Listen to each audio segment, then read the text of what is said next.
જાળમાં છોકરાઓને બહાર કાઢવા લાગી અને પોતે ફસાઈ ગઈ. બાપ જોતો રહી ગયો કે હવે હું જઈશ તો હું પણ ફસાઈ જઈશ, એટલે કમસે કમ મારા જીવનનું રક્ષણ તો કરવું, કેમ કે આ લોકોને હવે બચાવવા એ મારે શક્તિની બહારની વસ્તુ છે. કોઈ સંજોગોમાં બચાવી ના શકાય. એવી રીતે આપણે કોઈ પણ ભૌતિક દૃષ્ટિકોણથી, કોઈ પણ આપણી બુદ્ધિ અને શક્તિથી આ કાળનો જે પ્રવાહ છે એમાંથી ના બચી શકીએ.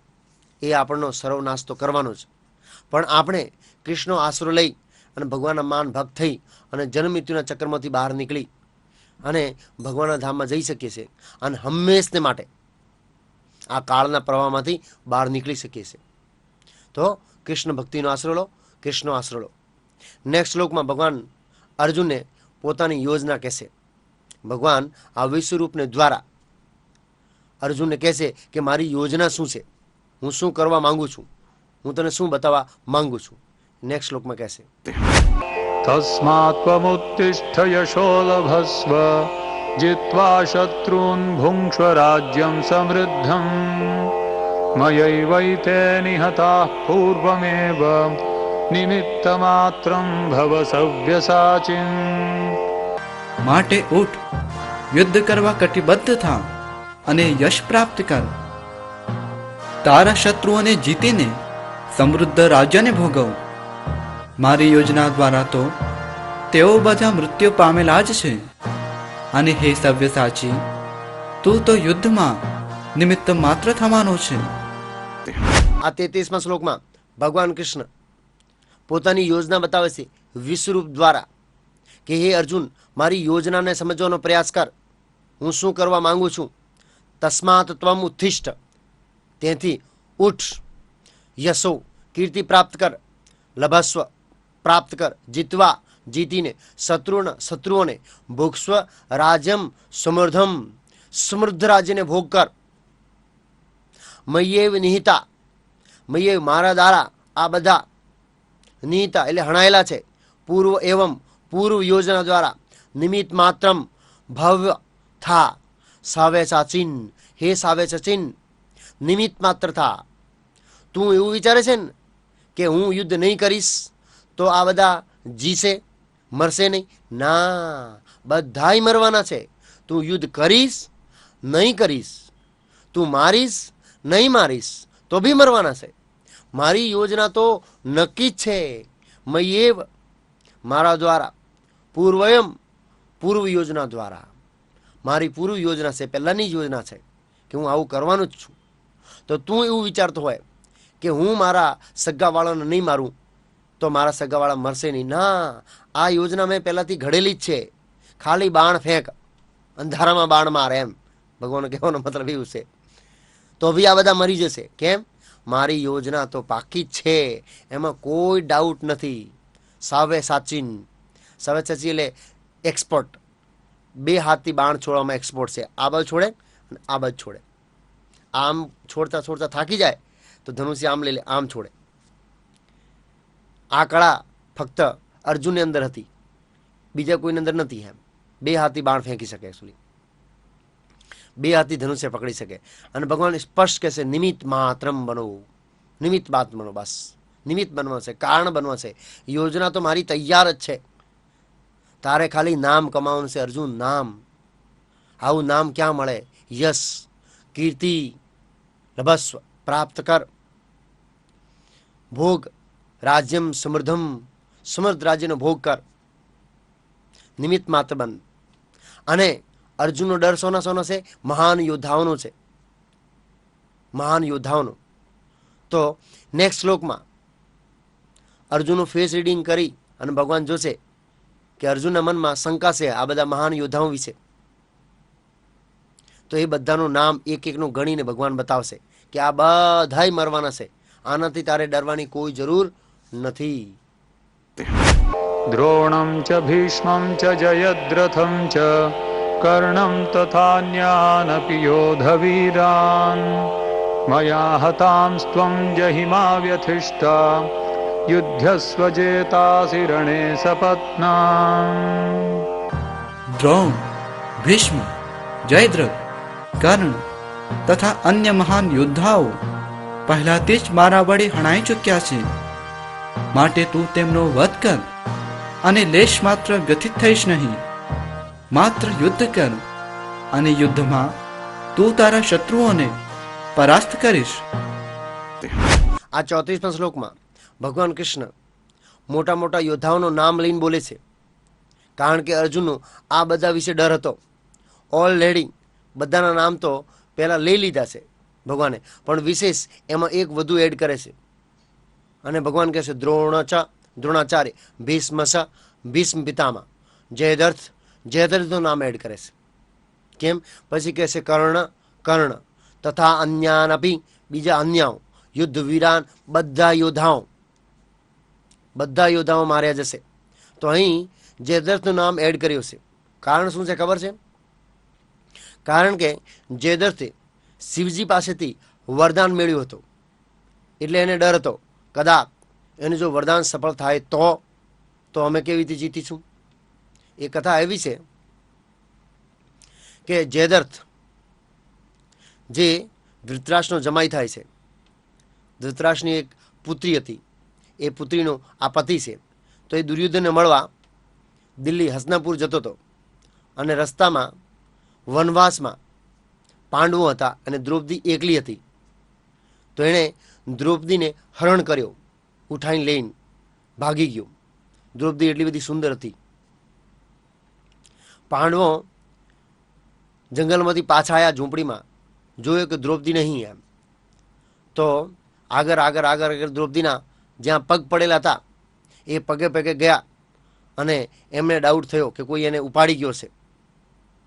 તો એક કોઈ માણસ મળ્યો છે, એને કહ્યું કે જયદ્રથ સિંધુ નરેશ, સિંધુ દેશનો રાજા, એ દ્રૌપદીને લઈને ભાગી ગયો છે. અર્જુન પાસે એવી વિદ્યા હતી કે મંત્રોથી ઘણા કિલોમીટર દૂર સુધી એને રોકી શકે છે. અર્જુને શું કર્યો? મંત્ર ભળી અને બાણ છોડ્યો, ચારે બાજુ અગ્નિથી જયદ્રથને કવર કરી દીધો. અને પછી ભીમ અને અર્જુન દોડતા ગયા અને જયદ્રથની સેનાને હણી નાખી, અને જયદ્રથને પકડી અને પાછો લઈ આવ્યા. યુધિષ્ઠિર મહારાજના ચરણોમાં નાખ્યો, અને યુધિષ્ઠિર મહારાજને કહ્યું એને મૃત્યુદંડ આપો. યુધિષ્ઠિર મહારાજ કહ્યું કે આપણો જમાઈ છે કે, અને આપણી છોકરી વિધવા થશે, લોસ તો આપણને છે. તો કહેવાય છે કે ક્ષત્રિયને વાહણ કાપી નાખો, ટકલો કરી દો, અડધો ટકલો ખાસ કરીને, તો એ તો મૃત્યુથી પણ વધારે દંડ છે. ભીમને કહ્યું કે એને ટકલો કરી દો. ભીમ તો ઉત્સાહી હતો જ. ભીમે શું કર્યો? કેવો ટકલો કર્યો? 5 ચોટીઓ રાખી દીધી. કેટલી ચોટીઓ? 5. અને પછી છોડી મૂક્યો એને. એવી રીતે ભગવાન કૃષ્ણે રૂકમણીનો જે ભાઈ છે રૂકમણી, એને પણ એવું કર્યું હતું. એકચ્યુઅલી ભગવાન મારવા જતા હતા, પણ બલરામજીએ ના પાડી. ઓહો કૃષ્ણ, તું બી કેવો માણસ છે, તારા હાળાને મારે છે કે? કેવો માણસ છે કે એટલો દયાળુ ભક્તિ થઈને હાળાને મારે છે. એટલે પછી બલરામજીને કહેવાથી અડધો ટકલો કરી દીધો રૂકમીનો. કારણ કે રૂકમીએ ચેલેન્જ આપી હતી કૃષ્ણ ભગવાને એમ કે હું તને મારી બેનને લઈ જવા નહીં દઉં એકચ્યુઅલી એમ, શિશુપાલ જોડે મારે લગ્ન કરાવવું છે એમ. તો એ ચેલેન્જના રૂપે ભગવાન કૃષ્ણે રૂકમીનો અડધો ટકલો કરી દીધો એમ, અને પછી બલરામજીને કહેવાથી એમને છોડી દીધું એમ. એવી રીતે યુધિષ્ઠિર મહારાજને કહેવાથી ભીમે શું કર્યું? બધા ચોટલા રાખી 5 અને જયદ્રથને છોડી મૂક્યો. અને જયદ્રથને ઘોર અપમાન લાગી ગયું, જબરદસ્ત અપમાન. અને તપસ્યા કરવા લાગ્યો, ઓમ નમો શિવાય, ઓમ નમો શિવાય. એમને ખબર છે કે શિવજી ભોળા છે, એ જ મને વરદાન આપી શકશે. તો આને પહેલા, આ ઘટના થતા પહેલા જયદ્રથ પોતાના બાપ પાસે ગયો હતો. કોને પાસે ગયો હતો? બાપ પાસે. અને એના બાપ એક ઋષિ હતા, અને કુરુક્ષેત્રની આજુબાજુ કંઈક એ ધ્યાન અને તપ કરતા હતા. એમને બાપ પાસે જઈને કહ્યું કે મને વરદાન જોઈએ છે. શું વરદાન જોઈએ છે? જેવું શાંતાનુ મહારાજે પિતામહ ભીષ્મને આપ્યો હતો એવું. એના બાપે કહ્યું, હું શાંતાનુ મહારાજ નહીં, તું પિતામહ ભીષ્મ નથી. મારે અંદર એવી યોગ્યતા નથી આપવાની, તારે અંદર એવી યોગ્યતા નથી ગ્રહણ કરવાની, એટલે એ વરદાન તો હું નહીં આપી શકું. પણ નહીં પિતાજી, કંઈક તો તમારે આપવું પડશે. તો એણે આપ્યો. શું વરદાન આપ્યો? કે તારો માથો કોઈ કાપીને જમીન ઉપર નાખશે, એનો માથો છે એ બ્લાસ્ટ થઈ જશે. શું વરદાન આપ્યો? કે તારો માથો કાપીને કોઈ જમીન ઉપર નાખશે, એનો માથો ફાટી જશે. અને પછી એ તપસ્યામાં લાગી ગયો શિવજીને પ્રસન્ન કરવા માટે. ઘોર તપસ્યા કરી. પાર્વતીજીએ પૂછ્યું કે હે પ્રભુ, આ તપસ્યા કરે છે એનો ઉદ્દેશ્ય ખબર છે? શિવજી કે હા, પાંડવોને મારવા માટે. તો તમે શું કરશો? એને વરદાન આપશો? તો કે એ વરદાન તો હું નહીં આપી શકું, પણ મારા ભક્તોને ખાલી હાથે તો હું નહીં જ જવા દઉં, કે કંઈક તો હું આપીશ. અને શિવજી એમની તપસ્યાથી પ્રસન્ન થયા, જયદ્રથની તપસ્યાથી. અને શિવજી જોડે એને પ્રાર્થના કરી કે મને 5 પાંડવોનો વધ કરવા માટે વરદાન આપો. શિવજી કે માફ કરજો જયદ્રથ, એ શક્તિ તો મારે અંદર નથી, કે હું 5 પાંડવોને યુદ્ધમાં તું હરાવી શકે એ બી વરદાન આપવા સક્ષમ નથી, કે એ મારી શક્તિની બહારની વસ્તુ છે. અને હું ખાલી એક વરદાન આપી શકું, અર્જુનને છોડીને 4 પાંડવો છે એને યુદ્ધમાં ખાલી તું રોકી શકીશ, હરાવી નહીં શકે, રોકી શકીશ, સ્ટોપ કરી શકે, આગળ નહીં વધવા દે, એમ ચડાઈ નહીં કરવા દે એમ. અને અર્જુનને તો તું રોકી બી ના શકે. સાક્ષાત વાસુદેવ કૃષ્ણ એના ઉપર બેઠા છે, એના રથ ઉપર બેઠા છે. હું કેવી રીતે એવા આશીર્વાદ આપી શકું તને? એ હું ના આપી શકું. એટલે શિવજી આશીર્વાદ આપ્યા. શું આશીર્વાદ આપ્યા? કે આ 4 પાંડવોને તો યુદ્ધમાં એક જ દિવસ પાછા રોકી શકીશ. અને જયદ્રથ તપસ્યાથી નિવૃત્ત થઈ ગયો. પેણ બાજુ હસ્તિનાપુર બહુ ચિંતા કરતા હતા, અને પછી ત્યાં પહોંચ્યો અને આખી ઘટના એને કહી.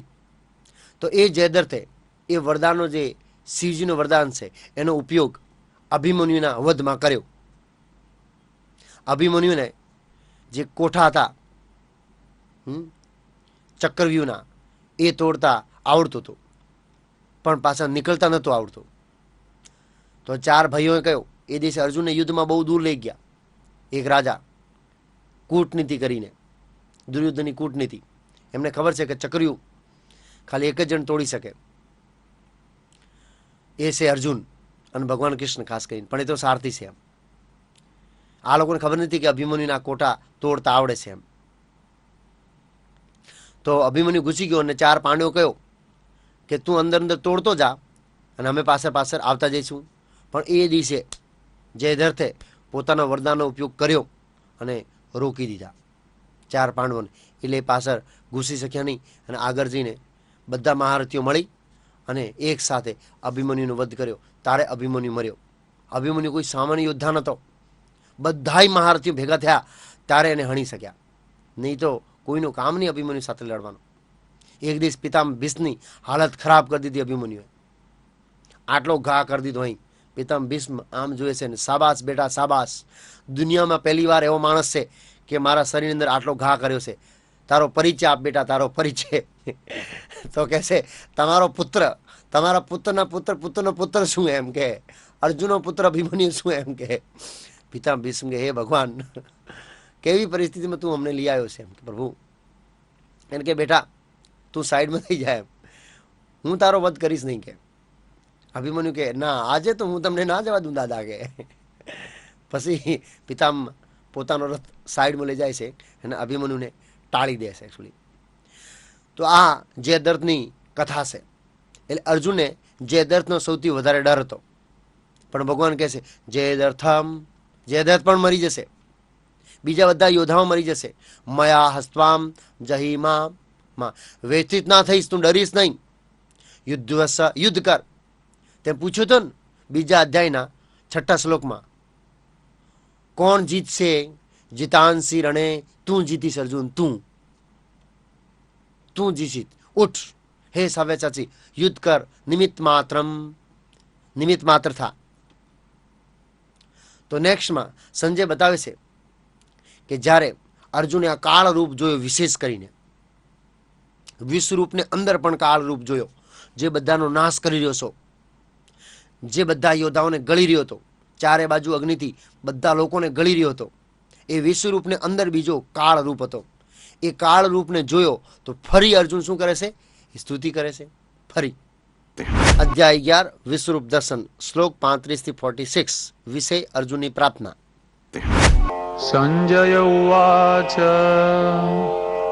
એતચ્છ્રુત્વા વચનં કેશવસ્ય કૃતાંજલિર્વેપમાનઃ કિરીટી નમસ્કૃત્વા ભૂય એવાહ કૃષ્ણં સગદ્ગદં ભીતઃ પ્રણમ્ય.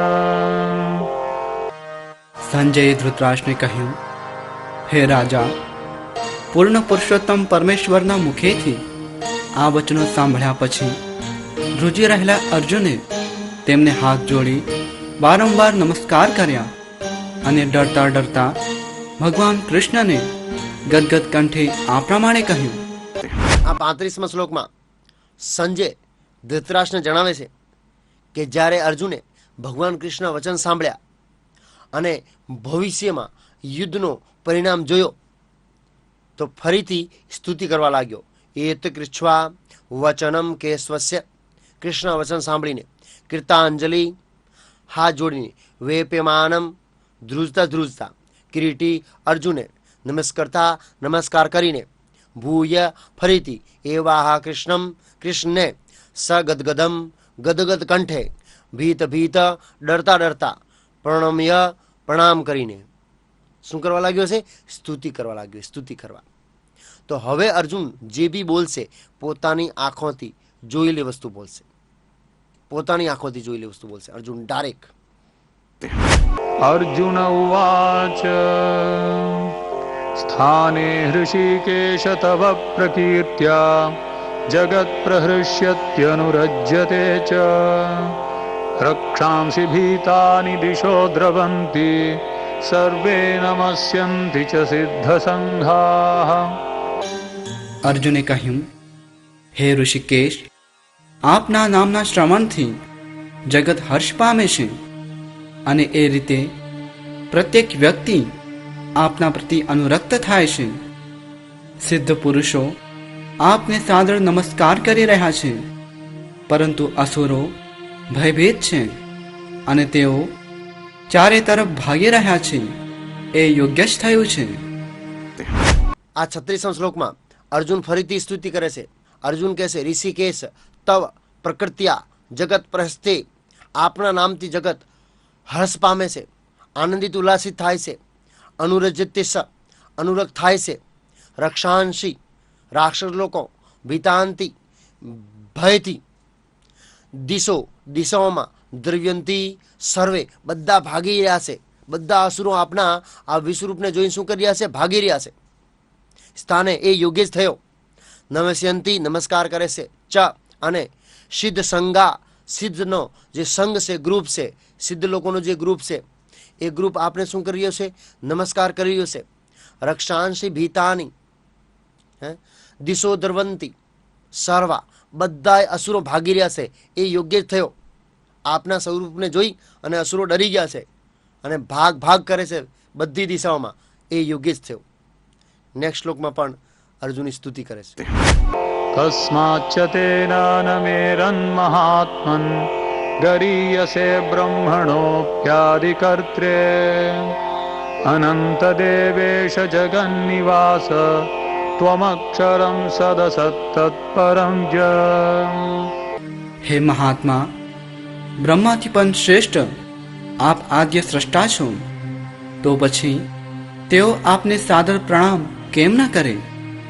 હે અનંત, હે દેવેશ, હે જગન નિવાસ, આપ જ પરમ અવિનાશી સ્ત્રોત છો, સર્વ કારણોના કારણ રૂપ છો તથા આ ભૌતિક જગતથી પર છો. આ શ્લોકમાં અર્જુન કહે છે, હે કૃષ્ણ, આપ સૌ કોઈ માટે પૂજ્ય છો. કારણ કહે છે, હે મહાત્મા, આપ બ્રહ્માથી પણ શ્રેષ્ઠ છો, આપ આદ્ય શ્રેષ્ઠ છો, તો પછી આપને આ લોકો સાદર પ્રણામ કેમ ના કરે? હે અનંત, આપ અનંત છો. હે દેવેશ, હે દેવોના દેવ, આપ સર્વશક્તિશાળી દેવોના પણ દેવ છો. હે જગન્નિવાસ, હે જગન્નાથ, આપ પરમ અવિનાશી સ્ત્રોત છો. અવિનાશી સ્ત્રોત, જે કોઈ દી સ્ત્રોત છે એનો નાશ ના થાય. આયા જ કરે, આયા જ કરે, આયા જ કરે. દરેક વસ્તુ એમનામાંથી આયા કરે છે. અવિનાશી સ્ત્રોત એ છો. સર્વ કારણોના કારણરૂપ છો.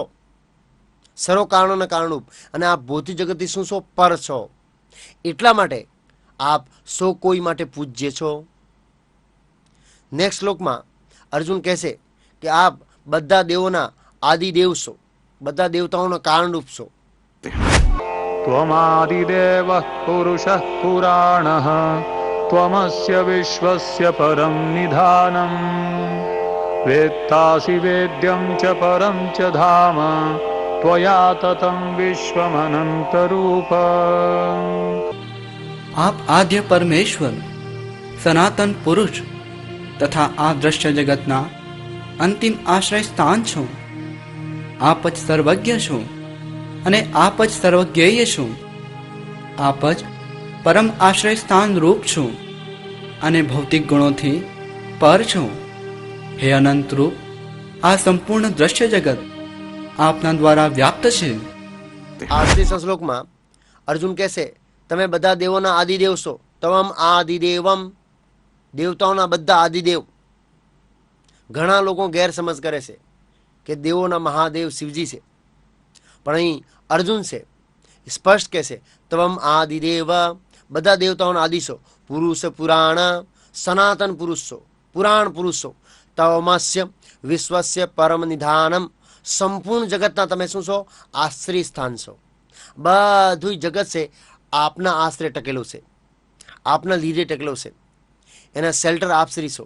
વેતાંસી વેદ્યમ સ પરમમ સ ધામ, આપનું ધામ પરમ છે, સર્વોપરી છે, એનાથી ઉપર કશું જ નહીં. વિશ્વરૂપમ અનંતમ, હે વિશ્વરૂપ, હે અનંત, એવું અર્જુન પ્રાર્થના કરે છે. નેક્સ્ટ શ્લોકમાં કહેશે કે આમ તો તમે બધાને શું છો?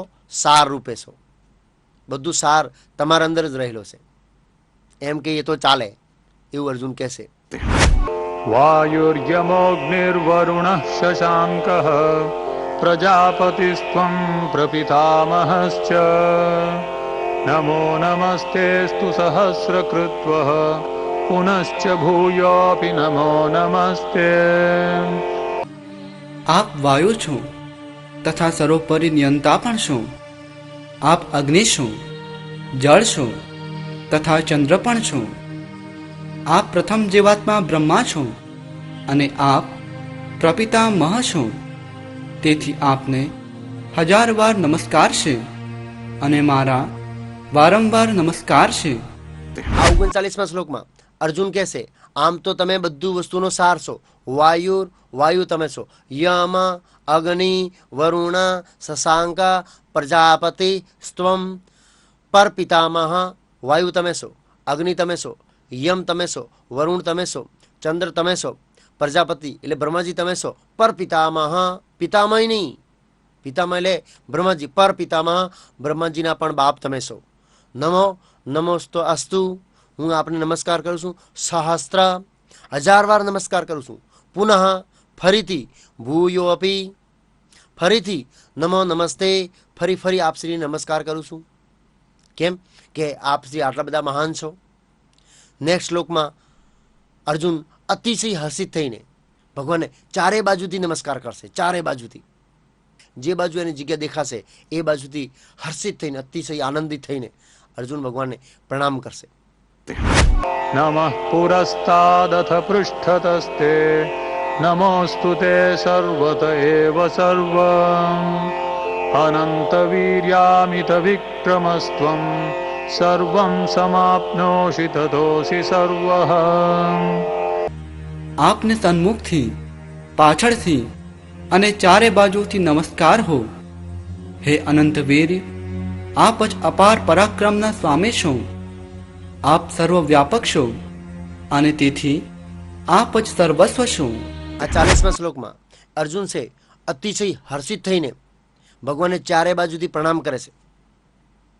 અર્જુને ભગવાન કૃષ્ણ અનંત પરાક્રમ, અનંત શક્તિ, અનંત ઐશ્વર્ય જોયો.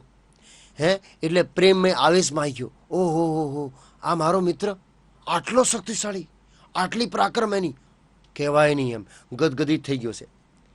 એટલે અર્જુન આ શ્લોકમાં કહે છે, આપના સન્મુખથી, આપના પાછળથી, ચારે બાજુથી હું આપને નમસ્કાર કરું છું. આપ અનંત છો, આપ જ અપાર છો, આપ જ સર્વવ્યાપી છો, એટલા માટે આપ શું છો? સર્વસ્વ છો. બસ એવું કરીને અર્જુન શું કરે છે? ચારે બાજુથી ભગવાનને પ્રણામ કરે છે. એટલો બધો આનંદિત થઈ ગયો છે જેની કોઈ કલ્પના ના કરી શકીએ.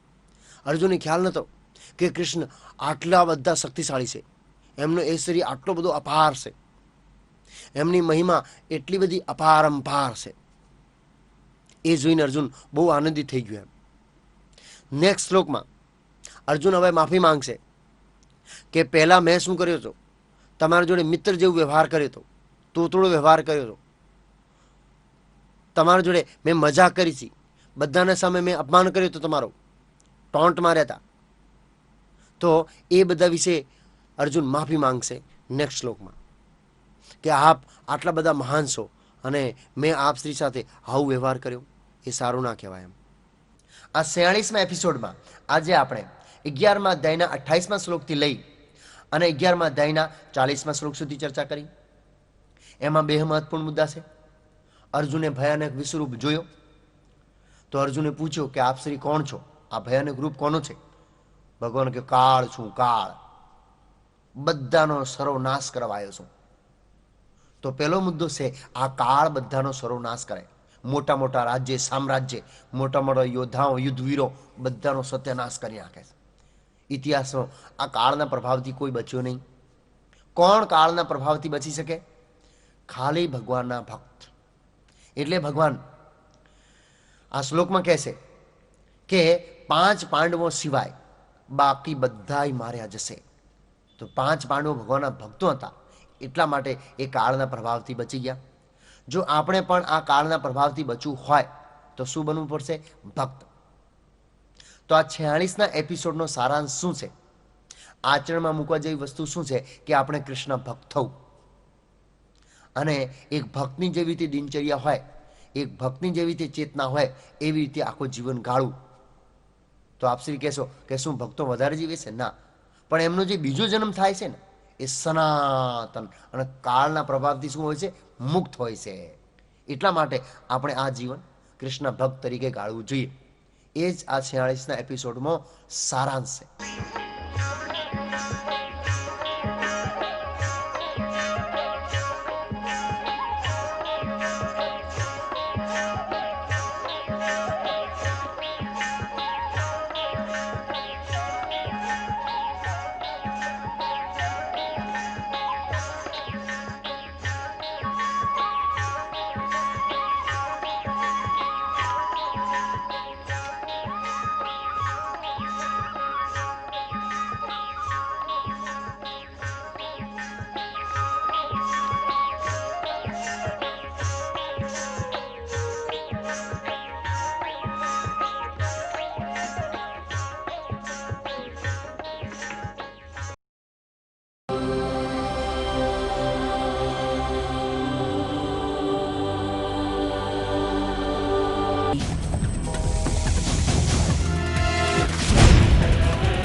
Hare Rama, Rama Rama, Hare Hare.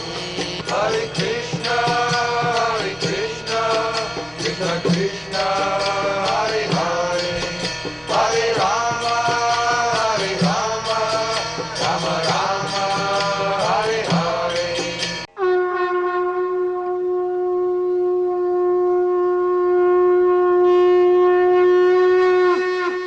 ઓમ નમો ભગવતે વાસુદેવાય. ઓમ નમો ભગવતે વાસુદેવાય. ઓમ નમો ભગવતે વાસુદેવાય. ઓમ અજ્ઞાનતિમિરાદસ્ય જ્ઞાનાનામ શલાકયા ચક્ષુરમિલિતમ યેન તસ્मै શ્રી ગુરુવે નમઃ. નમો ઓમ વિષ્ણુપદાય કૃષ્ણ પૃષ્ઠાય ભૂતલે શ્રીમતે ભક્તિ વિકાસ સ્વામીતિ નામદે. નમો વિષ્ણુપદાય કૃષ્ણ પૃષ્ઠાય ભૂતલે શ્રીમતે ભક્તિ વેદાંત સ્વામીતિ નામદે. નમસ્તે સારસ્વતી દેવે ગૌરવાણી પ્રચારલે નિર્વિશેષ શૂન્યવાદી પાસ્યાત દેશદાણી રે. શ્રી કૃષ્ણ ચૈતન્ય પ્રભુ નિત્યાનંદ શ્રી અદ્વૈત ગદાધર શિવાસાદિ ગૌર ભક્તવિંદ. હરે કૃષ્ણ કૃષ્ણ કૃષ્ણ હરે હરે, હરે રામ રામ રામ હરે હરે.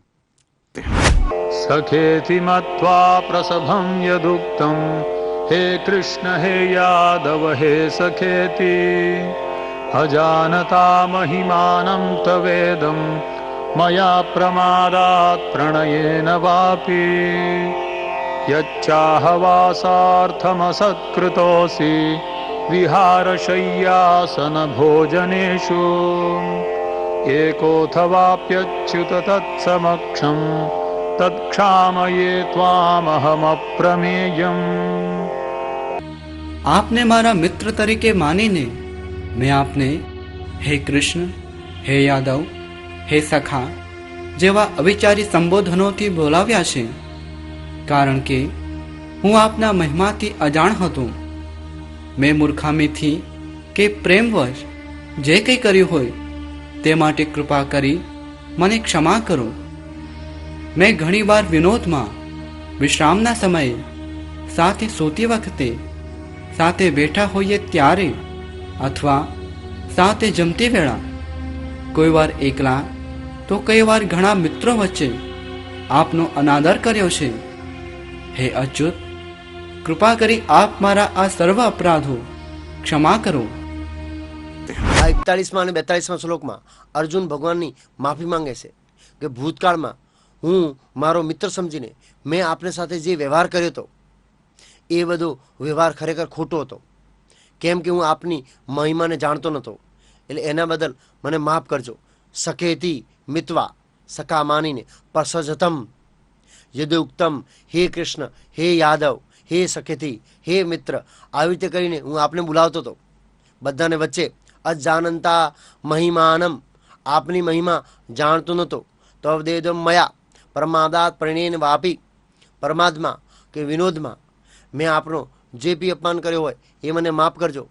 પછી કહે છે સાથે ખાતા, સાથે ઊંઘતા, સાથે બેસતા અને સાથે વિશ્રામ કરતા. જો ભગવાન કૃષ્ણ અને અર્જુનની એટલી બધી મિત્રતા હતી. આ શ્લોક ઉપરથી ખબર પડે છે કે એ બે જણા હંમેશા સાથે રહેતા હતા. જ્યાં સુધી ભગવાન કૃષ્ણ દિલ્હીમાં પાંડવો સાથે રહ્યા હતા ત્યાં સુધી હંમેશા એક જ સાથે હતા. એક થાળીમાં ખાય એમ કહો તો ચાલે, એક ખાટલા ઉપર સૂઈ જાય. એવું નથી કે અર્જુન પોતાની વાઈફ સાથે સૂઈ જાય, ના, એ ભગવાન કૃષ્ણ સાથે જ જાય. એટલી એમની ફ્રેન્ડશીપ હતી, એટલો એમનો પ્રગાઢ પ્રેમ હતો. સાથે જ વિશ્રામ કરતા, સાથે ખાતા, સાથે બેઠતા, સાથે ઉઠતા, સાથે ફરતા, જે પણ કામ કરતા ને બંને સાથે કરતા હતા. મહાભારતમાં લખ્યું છે એકવાર એક જગ્યાએ એક કથામાં આવે છે કે અર્જુન વગર કોઈ મને રાજ્ય આપે ને તો બી હું એનો ભોગ ના કરું. કોઈ મને આ રાજ્ય આપે ને કે એકદમ નિષ્કંટક રાજ્ય છે તો હું એને અર્જુન વગર ભોગ ના કરું. આ ભગવાન કૃષ્ણ વચન છે. એટલો બધો ભગવાન કૃષ્ણ અર્જુનને પ્રેમ કરતા હતા. કેમ કે અર્જુને ભગવાનની ફ્રેન્ડશીપ, મિત્રતા કરી હતી. જો આપણે પણ કૃષ્ણ સાથે મિત્રતા કરી લઈએ ને, આ દુનિયા માટે આપણે કોઈ વસ્તુ અલભ્ય નથી, કોઈ વસ્તુ અનપોસિબલ નથી. પણ એના માટે શું કરવું પડે? ભગવાન સાથે મિત્રતા કરવી પડે. બધું મળી જાય ઓટોમેટિક, કાંઈ માંગવાની જરૂર જ નહીં. એવું નહીં કે આપણે માંગવું પડશે, ના, કોઈ જરૂર નહીં. એની એક કથા કહું. એકવાર એક રાજાનો જન્મદિવસ હતો. તો રાજાએ એનાઉન્સ કર્યો કે જે વસ્તુ જોઈએ કોઈને દાનમાં તો હું આજના દિવસે આપીશ. એક માણસ આવ્યો, અલગ અલગ માણસો અલગ અલગ વસ્તુ લઈ ગયા. કોઈને ઘોડા, કોઈને હાથી, કોઈને પૈસા, કોઈને કપડાં, જે બી જોતા હતા લઈ ગયા. એક માણસ આવ્યો, મારે તો તમારી જો મિત્રતા કરવી છે. રાજાએ કહ્યું, મિત્રતા બરાબર લોકો કે સાથ હોતી હે. તારું સ્ટેટસ શું છે, લેવલ શું છે? એને જણાવ્યું, મારું લેવલ આ છે, એકદમ ગામડામાં રહું છું, ગરીબ માણસ છું, મારી પાસે કોઈ શક્તિ નથી, કોઈ સેના નથી, ગામડાના રોડ પણ ઠેકાણા નથી, પણ મારે મિત્રતા કરવી છે. મેં સાંભળ્યો આજના દિવસે તમે જે માંગો એ મળે, તો મારી આપશ્રી સાથે મિત્રતા કરવી છે. મંત્રીને બોલાયા. મંત્રીને કહ્યું કે આ ભાઈને મારા સાથે મિત્રતા કરવી છે, એટલે એનો લેવલ મારા બરાબર હોવું જોઈએ. મિત્રને મળવા જાય ને, હું એને મળવા જાઉં, પણ એના જે રોડ ખરાબ હશે તો મને તકલીફ પડશે, ફટાફટ રોડ બનાવો. પછી એ તો એકદમ ઝૂંપડીમાં રહેશે કે હું તો મહેલમાં રહેવા ટેવાયેલો છું, તો હું એને જ્યારે મળવા જઈશ તો હું ઝૂંપડીમાં ના બેસું, કંઈ મહેલ બનાવો એના માટે. પછી દોસ્તી બરાબર લોકો કે સાથ હોતી હે, અમારું લેવલ એક સરખો હોવું જોઈએ.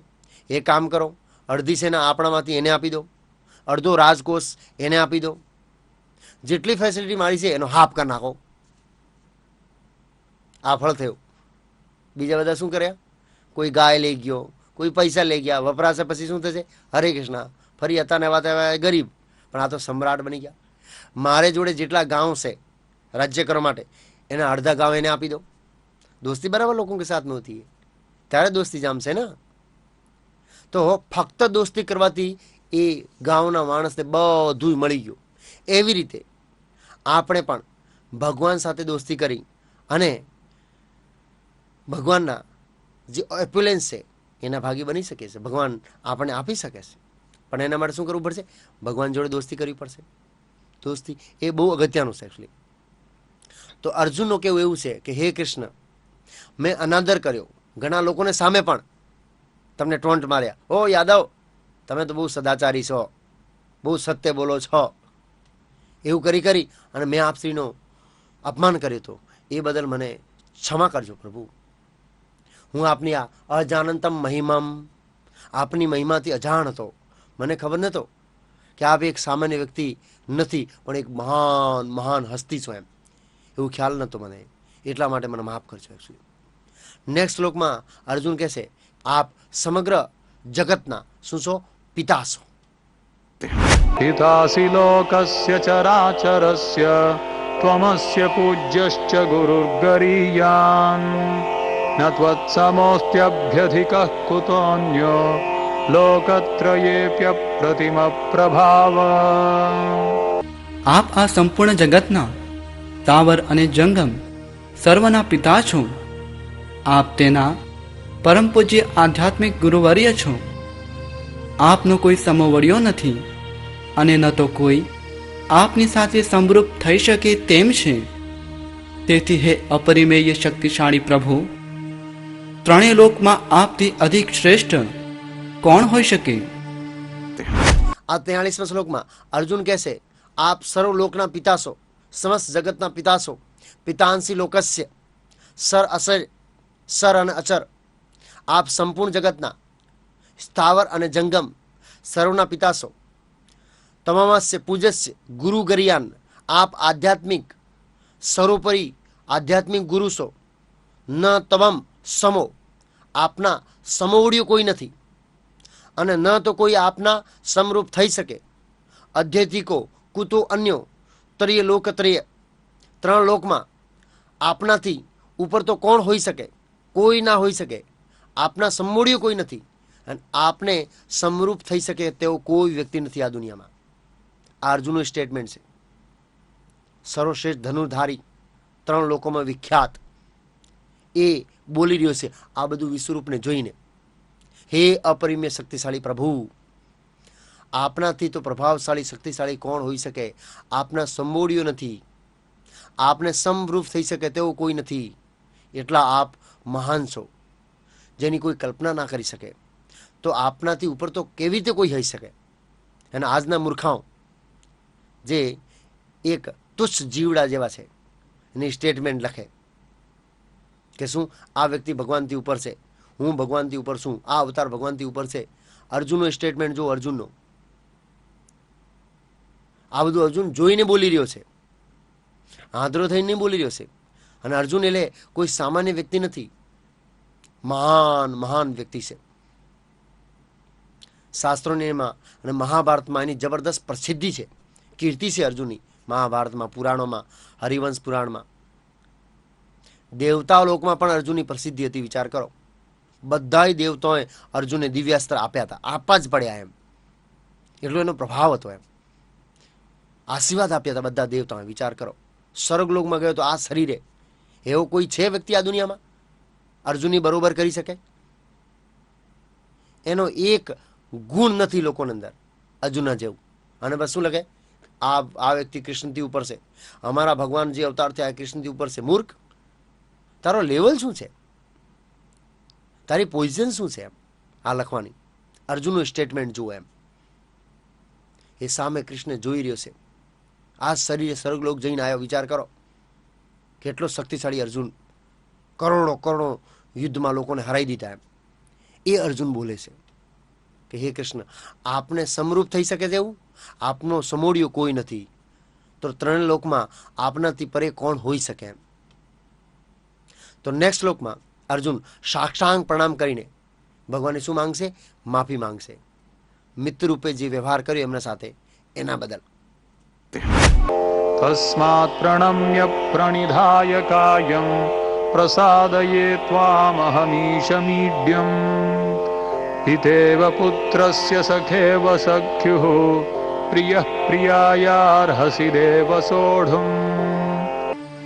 આપ જીવ માત્રના પૂજનીય પરમેશ્વર છો, તેથી હું આપને સાદર સાષ્ટાંગ દંડવત પ્રણામ કરું છું અને આપની કૃપાની યાચના કરું છું. જેવી રીતે પિતા પુત્રનું ઉદ્ધત વર્તન સહન કરે છે, એક મિત્ર પોતાના મિત્રનું તોછડું વર્તન સહી લે છે, અથવા પતિ પોતાની પત્નીનો અપરાધ સહન કરી લે છે, તેમ આપ કૃપા કરીને આપના પ્રતિ થયેલા અપરાધોને સહ્ય ગણશો. 44મા શ્લોકમાં અર્જુન ભગવાન પાસેથી માફી માંગે છે અને કૃપાની યાચના કરે છે કે મેં આપશ્રી સાથે આપના મહિમાથી અજાણતો હોવાથી જે મિત્ર ભાવે વ્યવહાર કર્યો એ બદલ મને માફ કરજો અને મારા અપરાધોને સહ્ય ગણજો એમ. તસ્માદ પણ્યમે પ્રાણીધાર્ય કાયમ પ્રસાદયે. આપ જીવ માત્રના પૂજ્ય પરમેશ્વર છો, તેથી હું આપને સાક્ષાત પ્રણામ કરું છું. પ્રસાદે આપની કૃપાની યાચના કરું છું. પિતા પુત્ર છે, જેવી રીતે એક પિતા હોય એ પુત્રનું ઉદ્ધત વર્તન સહન કરે છે. સખેવ સખ્યું, એક મિત્ર હોય બીજા મિત્રનો તોતડો વર્તન સહન કરે છે, સહી લે છે. એવી રીતે પ્રિય પ્રિયાયામ, પતિ છે એ પત્નીના અપરાધને સહન કરે છે. એવી રીતે દેવ સોઢું, મેં છે આપના પ્રતિ જે અપરાધો કર્યા છે એને સહ્ય ગણશો અને પ્રસાદી મારા ઉપર કૃપા કરજો અને એને ધ્યાનમાં લેશો નહીં. મેં આપશ્રીનો બહુ જ અપરાધ કર્યો છે, મારા અપરાધોને માફ કરજો. અર્જુન આવું કરે, મારા અપરાધોને માફ કરજો એમ. એટલો બધો એને વિશ્વરૂપની અંદર જોયો. અને નેક્સ્ટ શ્લોકમાં 45માં અર્જુન વિશ્વરૂપને બંધ કરવાની પ્રાર્થના કરે છે. અદૃષ્ટપૂર્વં હૃષિતોસ્મિ દૃષ્ટ્વા ભયેન ચ પ્રવ્યથિतं મનો મે તદેવ મે દર્શય દેવરૂપં પ્રસીદ દેવેશ જગન્નિવાસ. મારા માટે અભૂતપૂર્વ એવા આપના આ વિશ્વરૂપના દર્શન કરીને હું આનંદ વિભોર થયો છું, પરંતુ તેની સાથે સાથે મારું મન ભયથી વિચલિત પણ થયું છે. હે દેવેશ, હે જગત આધાર, આપ મારી ઉપર પ્રસન્ન થાઓ અને મને પુરુષોત્તમ પરમેશ્વર રૂપે આપના ભગવત સ્વરૂપના પુનઃ દર્શન આપો. આ 45મા શ્લોકમાં અર્જુન ભગવાનને પ્રાર્થના કરે છે, હે પ્રભુ, હવે આ વિશ્વરૂપ બંધ કરો અને મને નારાયણ ચતુર્ભુજ રૂપ બતાવો. નારાયણ ચતુર્ભુજ રૂપની પ્રાર્થના કરે છે. અર્જુન કહે છે અદ્રષ્ટ પૂર્વમ, અદ્રષ્ટ પૂર્વમ, પહેલા મેં આવા ક્યારેક રૂપ નહીં જોયા, અદ્ભુત રૂપ મેં જોયા. હર્ષિતો અસ્મિ, હું હર્ષિત થયો છું, આનંદ વિભોર થયો છું. પણ દ્રષ્ટવા, આ જોઈને, સાથે સાથે ભયેન ચ, હું ભયભીત થયો છું. પ્રવ્યથિતમ મનો મે, મારો મન પણ શું થઈ ગયો છે? વિચલિત. હું આનંદિત થયો છું, હર્ષિત થયો છું, એની કોઈ શંકા નથી કે મારો મિત્ર કેટલો શક્તિશાળી છે, શું એની અપરંપાર શક્તિ છે. પણ સાથે સાથે આ બહુ બિહામણું રૂપ જોઈ અને હું ડરી ગયો છું. એટલા માટે હું કહું છું, તદેવ મેં દર્શયા દેવરૂપમ, દેવરૂપ આપના ચતુર્ભુજ રૂપ છે એની દર્શનની અભિલાષા રાખું છું. દેવ દેવ જગન્નિવાસ, પ્રસિદ્ધ, કૃપા કરો, મારા ઉપર પ્રસાદ વરસાવો, કૃપા વરસાવો. તો આ શ્લોકની અંદર ચતુર્ભુજ રૂપના કોઈ લક્ષણ બતાવ્યા નથી. એટલે કોઈને શંકા થાય કે અર્જુને ચતુર્ભુજ રૂપના ક્યાં વર્ણન કર્યો છે? દર્શય દેવરૂપમ, દેવરૂપ બતાવો. તો પણ નેક્સ્ટ શ્લોકમાં અર્જુન ચતુર્ભુજ રૂપોના લક્ષણો કહેશે કે આ વસ્તુઓથી સુસજ્જિત ધારણ કરેલા આ આયુધોવાળા એ રૂપને મારે દર્શન કરવાની અભિલાષા છે, એવું અર્જુન કહેશે નેક્સ્ટ શ્લોકમાં. ચતુર્ભુજ રૂપના શું બતાવશે? લક્ષણ કહેશે કે આ વસ્તુ આપ શ્રી એમાં ધારણ કરો છો. એ જે ધારણ કરેલી વસ્તુવાળો રૂપ છે એ મારે જોવાની ઈચ્છા છે. કિરીટિનમ ગદિનમ ચક્રહસ્તમ ઇચ્છામિ ત્વામ દ્રષ્ટુમહં તથૈવ તેનૈવ રૂપેણ ચતુર્ભુજેન સહસ્રબાહો ભવ વિશ્વમૂર્તે. હે વિશ્વરૂપ, હે હજાર ભુજાઓવાળા પ્રભુ, હું આપના મુકુટધારી ચતુર્ભુજ રૂપના દર્શન કરવા ઈચ્છું છું કે જેમાં આપ મસ્તકે મુકુટ અને આપની ભુજામાં શંખ, ચક્ર, ગદા તથા પદ્મ ધારણ કરું છું. તે જ રૂપના દર્શન કરવાની મને અભિલાષા છે. આ શ્લોકમાં અર્જુન ચતુર્ભુજ રૂપ જોવા માટે પ્રાર્થના કરે છે અને એ ચતુર્ભુજ રૂપના જે લક્ષણો છે જેનાથી આપણે જાણી શકીએ કે કયા લક્ષણો ચતુર્ભુજ રૂપના હોય છે, એ લક્ષણોનું વર્ણન કરે જેથી આપણે સમજી શકીએ કે અર્જુનને ચતુર્ભુજ રૂપ જોવાની અભિલાષા છે. તો અર્જુન કહે છે કિરીટનમ, મુગટ ધારણ કરેલા, ગદિનમ, એક હાથમાં ગદા હોય, ચક્રીણમ, એક હાથમાં ચક્ર હોય, હસ્તમ, પદ્મ હોય, ઈચ્છામિ તવામ દ્રષ્ટુમ અહમ તથૈવ તેને રૂપેણ ચતુર્ભુજેન, આવા વસ્તુઓથી ધારણ કરેલા હાથમાં જે આપનું સ્વરૂપ છે ચતુર્ભુજ રૂપેણ, ચાર ભુજાઓવાળો, જેમાં ચક્ર હોય, ગદા હોય, પદ્મ હોય, આ સુંદર રૂપ છે. એ રૂપને જોવાની મારી અભિલાષા છે. હે ભવ વિશ્વમૂર્તિ, હે વિરાટ રૂપ, હે કૃષ્ણ, આ ચતુર્ભુજ રૂપ જોવાની મને અભિલાષા છે. કૃપા કરીને મને એ રૂપ બતાવો. એક મુદ્દો બહુ મહત્વપૂર્ણ છે, યાદ રાખજો. કૃષ્ણ એ મૂળ રૂપ છે, એને અંદર બધા અલગ અલગ રૂપ છે. આપ વિષ્ણુ પાસે જશો કે કૃષ્ણ રૂપ મને બતાવો તો જરૂર નહીં કે બતાવી શકે.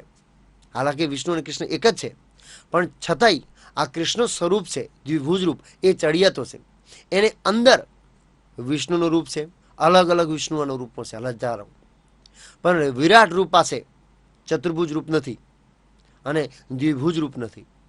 કૃષ્ણ પાસે શું છે? ચતુર્ભુજ રૂપ બી છે, દ્વિભુજ રૂપ બી છે.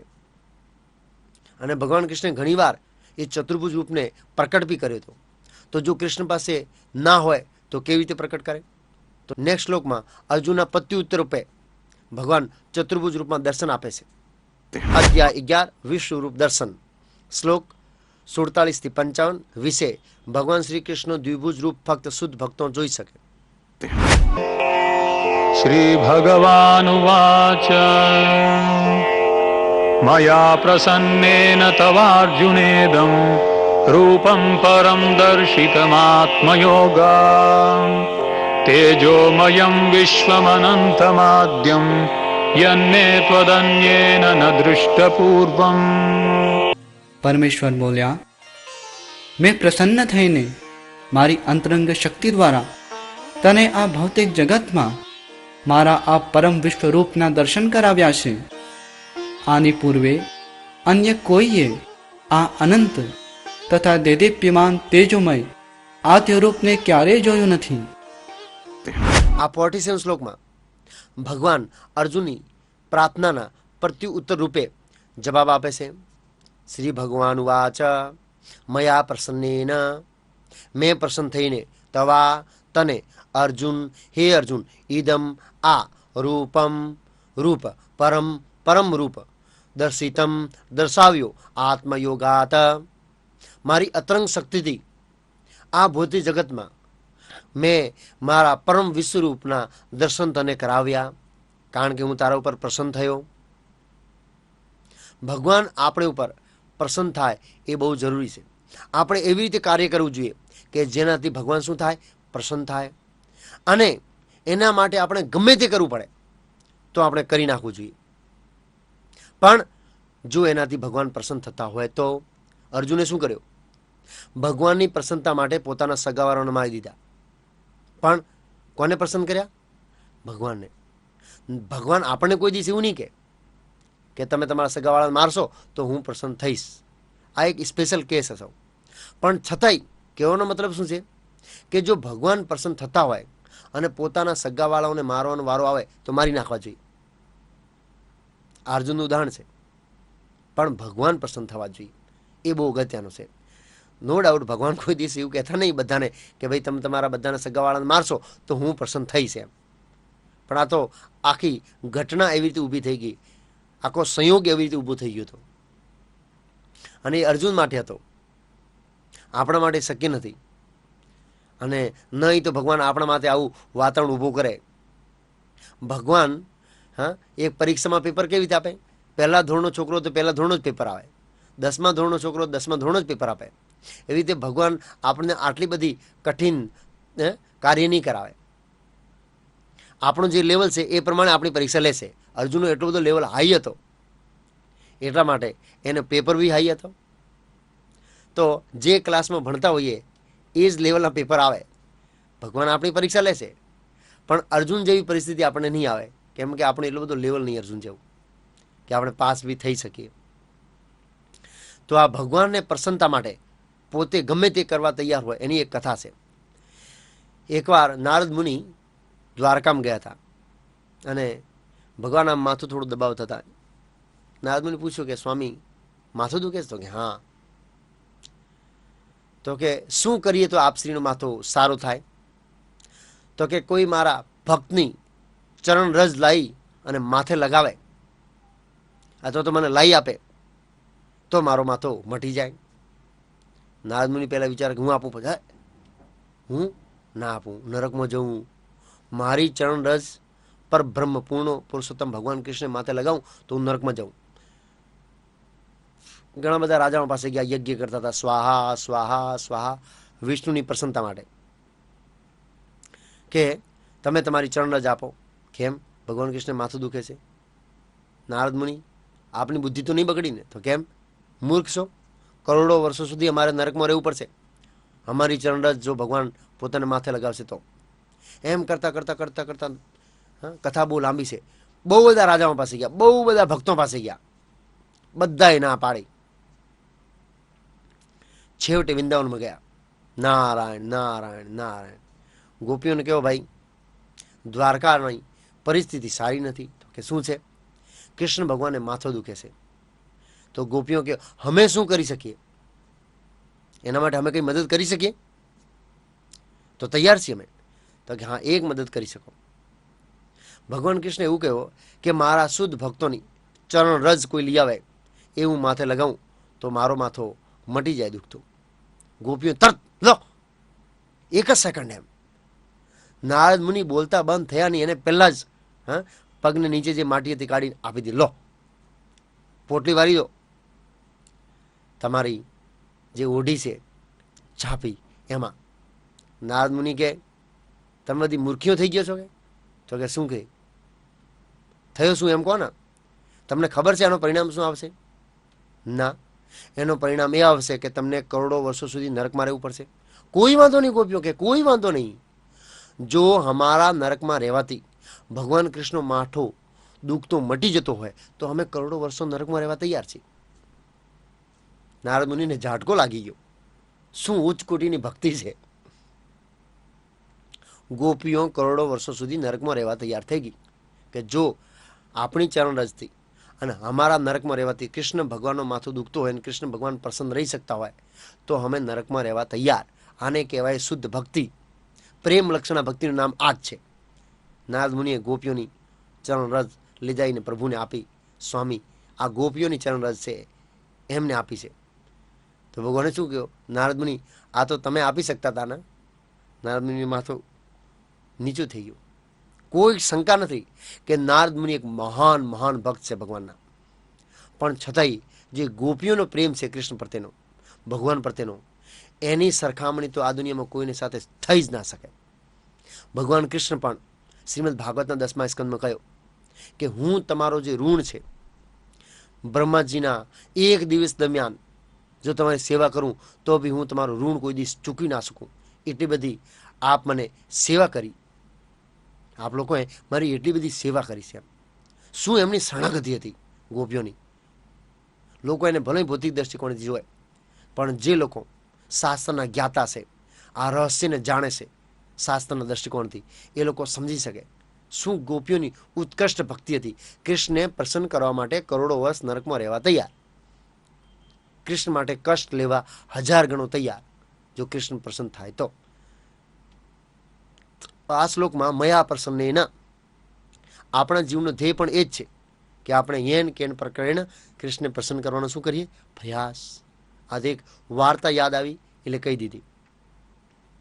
પછી આગળ કહેશે ભગવાન, તેજોમયમ, મારો આ તેજમય રૂપ, વિશ્વમ અનંતમ આદ્યમ, અનંત અને આદ્ય છે જેનો કોઈ આદિ અંત નથી. ન અન્યન ન દ્રષ્ટપૂર્વકમ, તારા પહેલા આ વિશ્વરૂપને કોઈએ જોયો નતો. અત્યારે તે જોયો, સાથે સાથે કોણે જોયો? દેવતાએ પણ જોયો. તારે પહેલા કોઈ નહીં જોયો. ભગવાન આ ભૌતિક જગતમાં આવ્યા હતા કૃષ્ણ લીલામાં, તારે ટોટલ 4 વિશ્વરૂપ બતાવ્યા હતા. કેટલા વિશ્વરૂપ? 4. સૌથી નાનામાં નાનો વિશ્વરૂપ બતાવ્યો તો જશોદામાને પોતાના મોઢામાં, જ્યારે ભગવાન કૃષ્ણ નાના હતા અને માટીનો ઢેપલો ખાઈ ગયા. બલરામજી કહ્યું કે માં કૃષ્ણ માટી ખાય છે. જ્યારે છોકરા નાના હોય ને તો માટી ખાય છે ને, એવી રીતે કૃષ્ણ બી માટી ખાતા હતા. એમ જશોદામાને ડર લાગ્યો, મારો કાનો માટી ખાશે તો પેટમાં દુખશે, મોઢો ખોલ કે. ભગવાને મોઢો ખોલ્યો, અનંત કોટી બ્રહ્માંડના દર્શન થયા.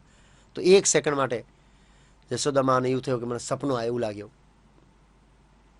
એનાથી મોટો વિશ્વરૂપ જોયો ભગવાને. ચારવાક મુનિને બતાવ્યો. નાસ્તિક મુનિ હતો, નાસ્તિક. યાવત જીવમ સુખત જીવમ ઋણત કરતા ઘૃણત પીવમ. ચારવાક મુનિની ફિલોસોફી શું છે કે જ્યાં સુધી જીવો ત્યાં સુધી સુખેથી જીવો. અરે ભાઈ, સુખેથી જીવવા માટે શું કરવું પડશે? ઘી પીવું પડશે. ઘી તો બહુ મોંઘો છે, 400 રૂપિયા કિલો છે.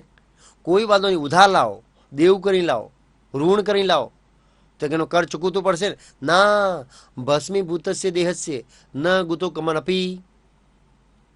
આ દેહ નાશ થઈ જાય એટલે બધું બેલેન્સ 0, ટેલી પૂરું થઈ ગયું એકાઉન્ટ. કોઈ ખાતામાં કશું ચૂકવવાનું બાકી નહીં રહે. ખૂબ લૂંટો, ખાઓ, મોજ મજા કરો. આ કોની ફિલોસોફી છે? ચારવાક મુનિ. નામ પાછું શું છે? ચારવાક મુનિ. યાવત જીવમ સુખત જીવમ ઋણત કરતા ઘૃણત પીવમ.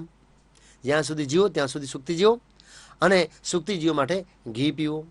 છેલ્લા પ્રભુપાદજી અમેરિકામાં એક વાર મજાક કરતા હતા કે ઇન્ડિયાનો સૌથી મોટો નાસ્તિક એવું કહેશે કે જો તમારે બોડી બનાવી હોય તો ઘી પીવો પણ માંસ ના ખાઓ.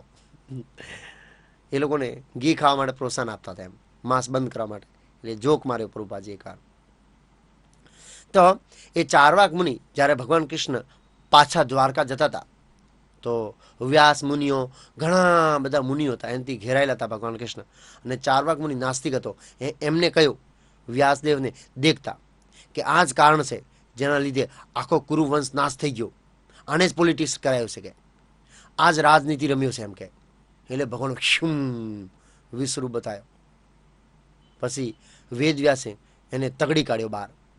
પોતાના શિષ્યને કહ્યું એને ભગાડો અહીંથી, કે ભગવાને બતાવ્યો કે જો હું કોણ છું એમ, કે તું શું સમજે છે એમ. અને પછી ત્યાંથી વેદ વ્યાસના શિષ્યોએ એને બહાર તગડી મૂક્યો ચારવાક મુનિને. તો આ તો બીજો વિશ્વરૂપ. ત્રીજો વિશ્વરૂપ હતો ગુરુ સભામાં ભગવાન કૃષ્ણ જાતે સંધિ માટે ગયા હતા, પ્રયાસ કરવા ગયા હતા કે લાખો લોગ ના મરે, ખાલી 5 ગાંવ આપી દે. કેટલા ગાંવ? 5. દુર્યોધને કે સોયની અણી છે ને એના જેટલી જમીન બી ના મળે. અને દુર્યોધને વિચાર્યો કે આ માયાવી છે એટલે હું પકડીને જેલમાં નાખી દઉં. પોતાના સહાયકોને આસિસ્ટન્ટને કહ્યું અને પકડી દો, કે ભગવાનનો વિશ્વરૂપ મોટો કર્યો, પકડો મને, છે તાકાત તમારી, લો. જબરદસ્ત વિશાળ કરી દીધો. હવે ધૃતરાષ્ટ્રો આંધળા હતા, એ તો કાંઈ જોઈ શક્યા નહીં. પિતામહ ભીષ્મ ભગવાનના ભક્ત હતા, એમને વિશ્વરૂપના દર્શન કર્યા. અને બીજા બધા હતા, અમુક લોકો ડરી ગયા, અમુક લોકો કે આ માયાવી છે, આમ છે, તેમ છે. પણ ભગવાને ત્યાં વિશ્વરૂપ બતાવ્યો, પણ આટલો મોટો નહોતો. આ ત્રણ બહુ નાના હતા. પણ આ જે વિશ્વરૂપ હતો એમાં કાળ બી હતો. કાળ મહાભક્ષી, કાળો અશ્મિ લોક છે કીર્ત પ્રવર્ધો, કાળ રૂપ હતો એમાં વિશેષ કરીને. આ બધામાં કાળ રૂપ નહોતો. અમુકમાં બ્રહ્માંડો હતા, અમુકમાં ભગવાનના પોતાના રૂપમાં હતા, અમુકમાં દેવોના રૂપ હતા. પણ આમાં અંદર વિશેષ રૂપો હતા. એટલા માટે આ શ્લોકમાં ભગવાન એવું કહે છે કે મેં પ્રસન્ન થઈને તને બતાવ્યો, આ મારું રૂપ અનંત છે, કોઈ એનો આદિ નથી, કોઈ એનો અંત નથી. અને આ જગતમાં તારે પહેલાં કોઈએ જોયો નહોતો, અને હવે તે જોયો તો સાથે સાથે બધા દેવતાઓએ જોયું છે. નેક્સ્ટ શ્લોકમાં ભગવાન બતાવશે કે આ વિશ્વરૂપ જોવાની યોગ્યતા શું છે. न वेदयज्ञाध्ययनैर्न दानैर्न च क्रियाभिर्न तपोभिरुग्रैः एवं रूपः शक्य अहं नृलोके द्रष्टुं त्वदन्येन कुरु प्रवीर.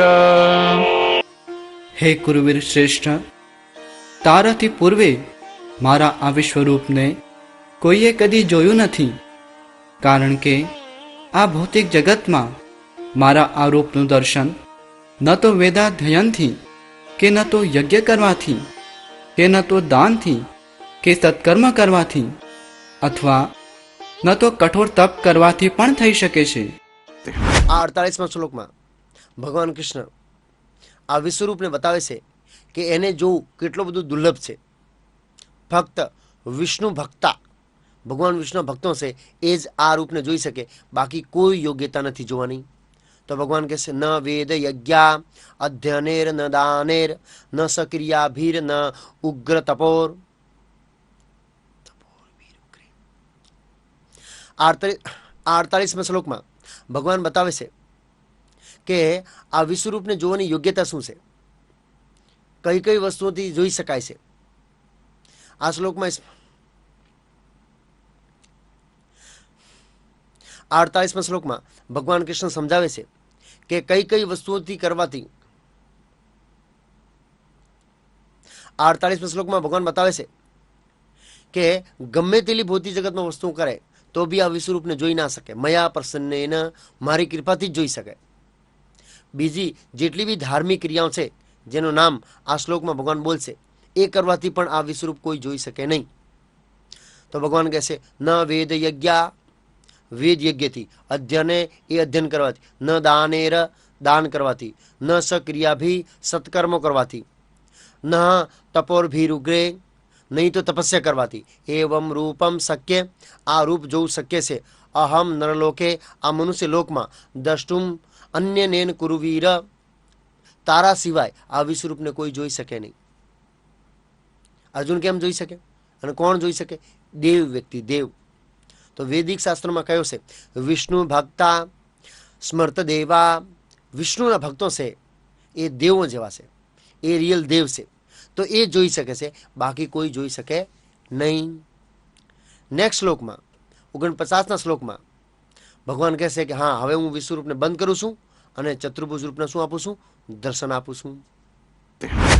मा ते व्यथा मा च विमूढ भावो दृष्ट्वा रूपं घोरमिद्रं नमेदं व्यपेतभिप्रीतमना पुनस्त्वं तदेव मे रूपमिदं प्रपश्य.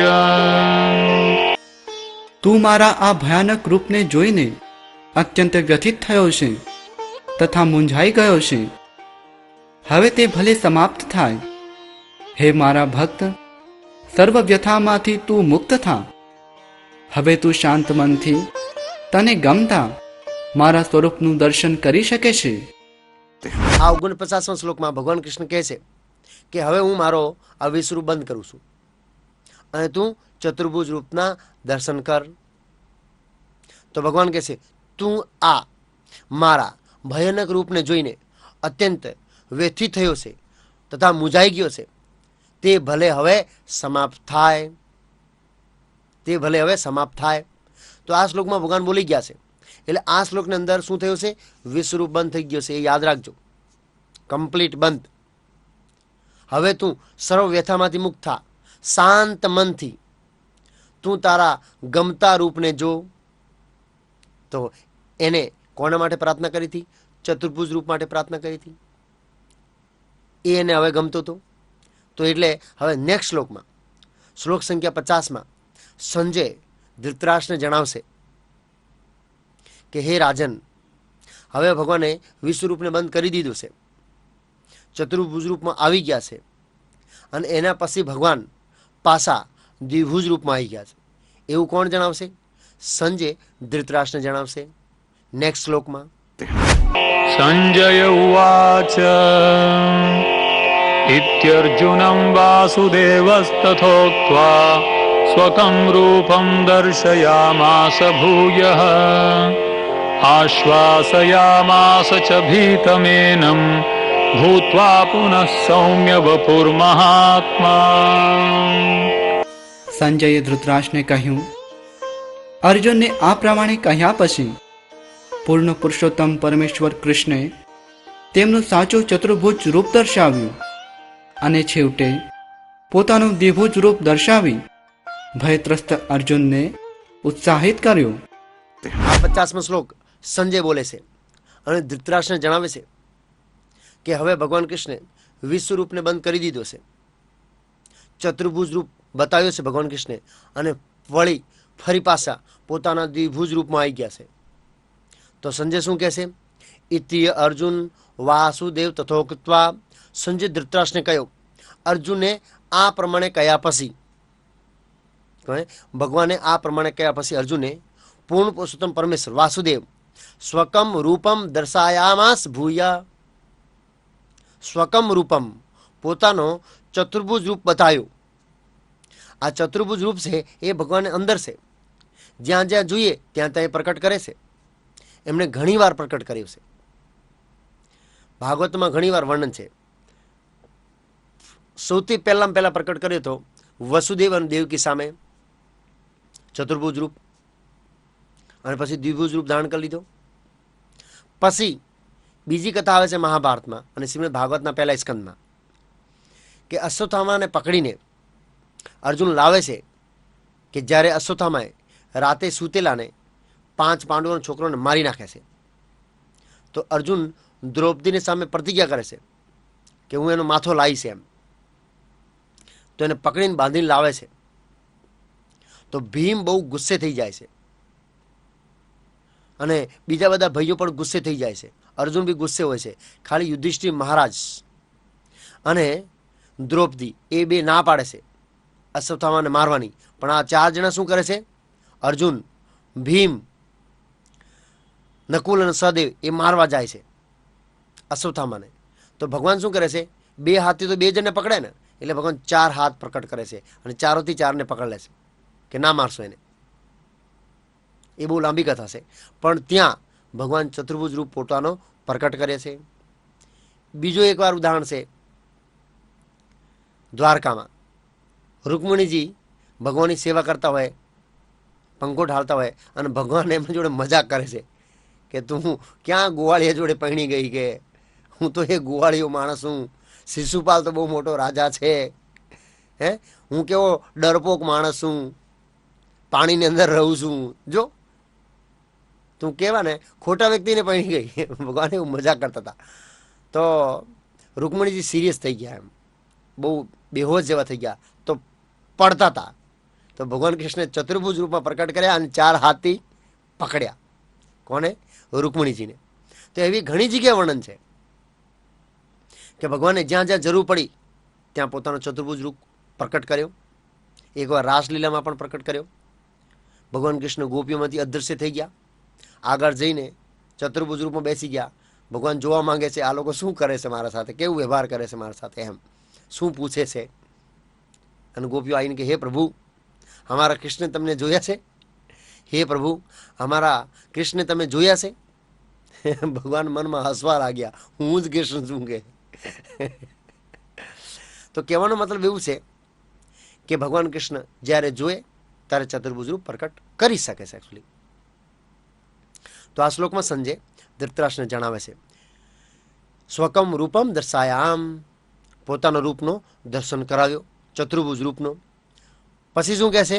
પુનઃ સૌમ્ય વપુ મહાત્મા, એના પછી પુનઃ સૌમ્ય વપુ સુંદર રૂપવાળા, દ્વિભુજ શ્યામ સુંદરવાળા રૂપમાં પાછા ભગવાન આવી ગયા, મહાઆત્મા મહાન આત્મા. નેક્સ્ટ શ્લોકમાં અર્જુન કહેશે કે હવે મારો ભય ગતો રહ્યો છે. શું જોઈને? આ સૌમ્ય વપુ રૂપ જોઈને. ઓરિજિનલમાં જે રૂપ હતો ને ભગવાન કૃષ્ણ સારથી સ્વરૂપમાં જે બેઠા હતા એવો રૂપ રહ્યો હોય, બાકીના બધા અદૃશ્ય કરી દીધા ભગવાને. પોતાની યોગ શક્તિથી જેવી રીતે પેલો જાદુગર જાદુમાં કેવી રીતે હાથી ગાયબ કરી નાખે એવી રીતે એમને પ્રકટ કર્યા હતા, હવે ગાયબ થઈ ગયા, એક જ રૂપ દેખાય છે, બાકી બધા ભગવાને હાથીની જેમ ગાયબ કરી દીધા છે. તો એ નેક્સ્ટ શ્લોકમાં અર્જુન કહેશે. આ 47મા એપિસોડમાં આજે આપણે 11મા અધ્યાયના 41મા શ્લોકથી લઈ અને 50 શ્લોક સુધી ચર્ચા કરી. એમાં 3 મહત્વપૂર્ણ મુદ્દા છે કે આ વિશ્વરૂપ જોયો એટલે અર્જુન ગભરાઈ ગયો, તો એને ચતુર્ભુજ રૂપ માટે પ્રાર્થના કરી. અને એના પછી છેવટે એને દ્વિભુજ રૂપ માટે પ્રાર્થના કરી. તો પછી દ્વિભુજ રૂપમાં આવ્યા પછી ભગવાને કહ્યું કે હે અર્જુન, આ બધા રૂપ છે ને એ મારે આ દ્વિભુજની અંદર જ છે, હું બહારથી નહીં લાયો. એટલે અનંત કોટી બ્રહ્માંડો, અનંત કોટી ભગવાનના સ્વરૂપો એ કૃષ્ણ દ્વિભુજ રૂપમાં સમાયેલા છે. આપણે એના દર્શન કેવી રીતે કરી શકીએ? ભગવાને અર્જુનને સ્વેચ્છાથી કરાયા. અનુગ્રહ, ભગવાને કહ્યું હતું અનુગ્રહ, મારી કૃપાથી તું આ શરીરની અંદર અનંત કોટી બ્રહ્માંડો, અનંત કોટી વિશ્વરૂપ અને અનંત કોટી ચતુર્ભુજ રૂપ જોઈ શકીશ. તો આપણે માટે શું યોગ્યતા જોઈએ? અર્જુન જેવી ભક્તિ. જો આપણે અર્જુન જેવી ભક્તિ કરીએ, નિષ્કામ અને શુદ્ધ, અને જેવી રીતે અર્જુન કૃષ્ણની આજ્ઞા પ્રમાણે કાર્ય કરતો હતો એવી રીતે કરીએ તો શું થાય? આપણને પણ કૃષ્ણના અંદર આ શરીરમાં જ, એ જ દ્વિભુજ શરીરમાં, એ જ શ્યામ સુંદર રૂપમાં, એ જ મૂર્તિમાં, મંદિરમાં અનંત કોટી બ્રહ્માંડો દેખાશે, અનંત કોટી વિશ્વરૂપ દેખાશે અને અનંત કોટી ચતુર્ભુજ દેખાશે. અને આપણને અનુભૂતિ થશે કે ખરેખર આ બધું કૃષ્ણ દ્વિભુજ સ્વરૂપમાં છે. એના માટે એક શરત, અર્જુના જેવું શું બનવું પડશે? શુદ્ધ ભક્ત, નિષ્કામ ભક્ત. એ આપણે બની શકીએ. કેવી રીતે? ઇસ્કોનના જે વિધિ વિધાન છે એવી રીતે કોઈ આજીવન પાલન કરે ચુસ્ત રીતે, અને ભગવદ્ ગીતામાં જેવી રીતે લખ્યું છે એવી રીતે જીવન ગાળે તો 100% માણસ જીવનના અંત સુધીમાં અર્જુન જેવું શુદ્ધ ભક્ત મહાન બની જાય અને એને એ અનુભૂતિ થાય. એ જ આ 47મા શ્લોકનો શું છે? સારાંશ છે. આચરણમાં મૂકવા જેવી વસ્તુ છે કે આપણે અર્જુનના જેવું શુદ્ધ ભક્ત અને નિષ્કામ ભક્ત બનવું.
નમો ભગવતે વાસુદેવાય. ઓમ નમો ભગવતે વાસુદેવાય. ઓમ નમો ભગવતે વાસુદેવાય. ઓમ અજ્ઞાનતિમિરાદસ્ય જ્ઞાનાનામ શલાકયા ચક્ષુર્મિલિતમ યેન તસ્मै શ્રી ગુરુવે નમઃ. નમો ઓમ વિષ્ણુપદાય કૃષ્ણ પૃષ્ઠાય ભૂતલે શ્રીમતે ભક્તિ વિકાસ સ્વામીતિ નામદે. નમો વિષ્ણુપદાય કૃષ્ણ પૃષ્ઠાય ભૂતલે શ્રીમતે ભક્તિ વેદાંત સ્વામીતિ નામદે. નમસ્તે સારસ્વતી દેવે ગૌરવાણી પ્રચારલે નિર્વિશેષ શૂન્યવાદી પાશ્ચાત દેશદાણી રે. શ્રી કૃષ્ણ ચૈતન્ય પ્રભુ નિત્યાનંદ શ્રી અદ્વૈત ગદાધર શિવાસાદિ ગૌર ભક્તવિંદ. હરે કૃષ્ણ કૃષ્ણ કૃષ્ણ હરે હરે હરે રામ રામ રામ હરે હરે. અર્જુન ઉવાચ દૃષ્ટ્વેદં માનુષં રૂપં તવ સૌમ્યં જનાર્દન ઇદાનીમસ્મિ સંવૃત્તઃ સચેતાઃ પ્રકૃતિં ગતઃ.